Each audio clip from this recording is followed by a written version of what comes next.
La séance est ouverte. L'ordre du jour appelle les questions au gouvernement. La parole est à monsieur Philippe Berta. Merci, Monsieur le Président. Cette question s'adresse à Madame la Secrétaire d'État auprès du Premier ministre, chargée des personnes handicapées. Madame la Ministre, en cette journée mondiale de l'autisme, il est bon de rappeler que ce trouble de développement du système nerveux central est une véritable pandémie qui touche désormais plus d'un Français sur 100, pour lesquels nous ne disposons pas de traitement. Pour ces 600 000 adultes et ces 100 000 enfants qui souffrent, durant toute leur vie de difficultés de communication et de comportement, l'amélioration de l'état de la connaissance pour parvenir à un traitement efficace est juste une urgence. Diverses pistes de recherche se doivent d'être évaluées pour cette pathologie polyfactorielle générée lors de la vie in utero. Mutations génétiques, inflammation virale ou bactérienne, allergènes, prématurité ou encore césarienne. Je pense notamment aux travaux menés par le professeur Benary, qui mettent en lumière l'importance de la vie péri- et prénatale et qui conduisent désormais à un essai clinique de phase 3 associant 34 pays européens. Oui, lorsqu'il est question de recherche, la bonne échelle pour mener ce combat et favoriser l'aboutissement des travaux des laboratoires et le développement de nouvelles thérapeutiques, l'échelle sur laquelle il nous faut concentrer nos efforts, c'est bien encore ici l'échelle européenne.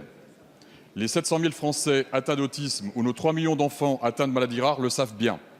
Vous avez réuni le 14 mars à Paris les ministres européens responsables des questions de handicap et adopté une déclaration commune pour approfondir la coopération. La science avance vite et en de nombreux domaines. La recherche en santé est dans une période charnière. Les techniques se font plus précises, les découvertes s'accélèrent. Jamais il n'a été aussi important de donner une impulsion pour que l'innovation naisse de nos laboratoires européens. Madame la ministre, quelle est votre stratégie pour que l'Europe relève ce défi? Comment permettre à nos chercheurs européens de mener leurs travaux dans les conditions les plus favorables pour que demain, l'autisme ne soit plus une maladie orpheline de traitement? Je vous remercie. Merci, cher collègue. La parole est à madame Sophie Cluzel, secrétaire d'État chargée des personnes handicapées. Merci, Monsieur le Président, Mesdames et Messieurs les députés. Monsieur le député Philippe Berta, oui, la science avance très vite. Avec Frédérique Vidal, nous avons voulu remettre la science au cœur de la politique publique de l'autisme et de la stratégie dévoilée il y a presque un an par le Premier ministre et faire ainsi de la France un leader dans la recherche pour l'autisme et les troubles du neurodéveloppement. Je suis heureuse d'attester devant vous que notre recherche avance et se structure conformément à nos ambitions. Notre communauté de chercheurs s'agrandit. Avec Adrien Taquet, nous avons rencontré ce matin au centre hospitalier de Versailles les 10 jeunes chefs de clinique que nous soutenons dans le cadre de notre stratégie. Leurs projets sont extrêmement variés.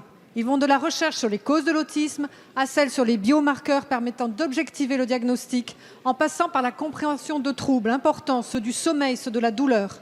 Nous les soutenons avec des moyens financiers ensuite. 16 millions d'euros sont dédiés à cette stratégie. Nous les soutenons avec des moyens organisationnels enfin, avec la constitution de 3 centres d'excellence. La bonne recherche, c'est la taille européenne.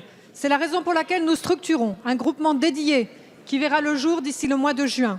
Il permettra de faciliter la mise en réseau des grandes équipes de recherche labellisées INSERM, CEA, INRA, CNRS, en vue d'en soutenir le positionnement au niveau européen.